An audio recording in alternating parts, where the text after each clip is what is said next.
Welcome back to the gun dungeon. It is a hot one today, so I'm going to be soaking wet by the time we're done here.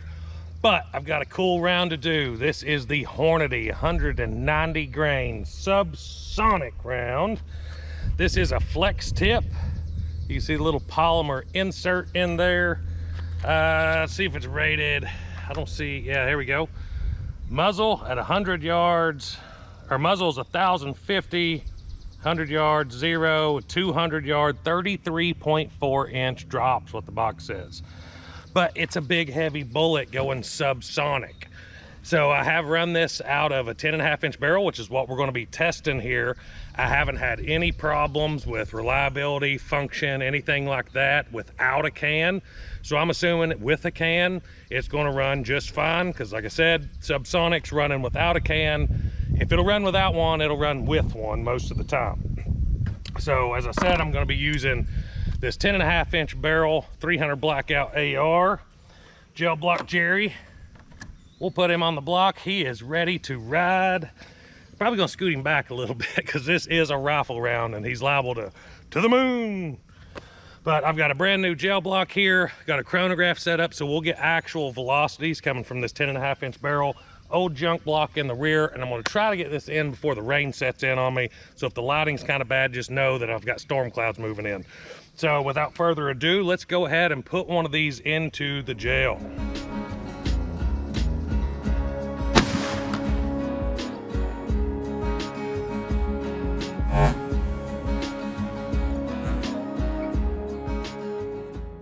All right, guys, 1,047. That's subsonic where I'm at.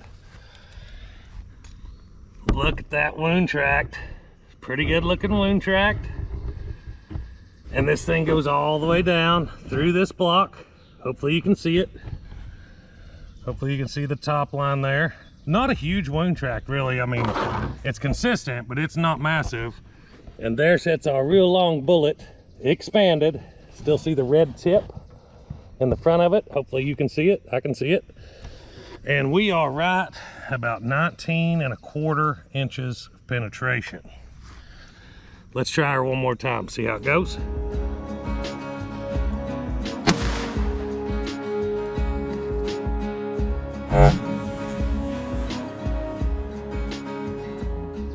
(1,081 feet per second). Remember, this is from a 10-inch barrel. Look at that wound tract.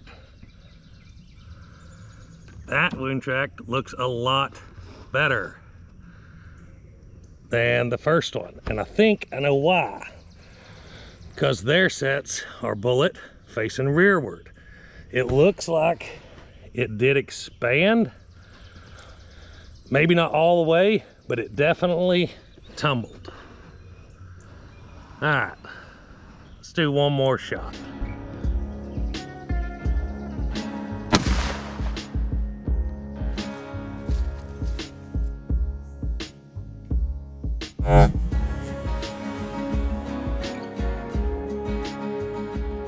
(1,068 feet per second).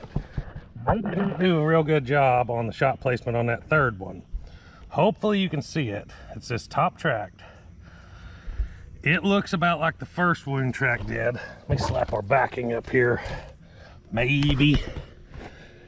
Yeah, you can see it right there on the top. It looks a lot like our first wound tract that expanded pretty good. And there sits our bullet just into the second block. So I left Jerry sitting right where he was. He just bounced from about right here to right there. Not a lot of energy, but that bullet looks deformed at about 18 inches of penetration. I don't know. I'm gonna dig them out and take a look. I'm gonna try to keep them in the order that they were shot, but sometimes that gets difficult to do. But let's see what they look like. All right, guys, so there's what we got. This is the order they were shot in. That was number one. Looks like the best performer of them all. The tip still, and of course I always cut myself digging these out on the jacket pedals. But that is uniformly expanded. Good performance. This was number two.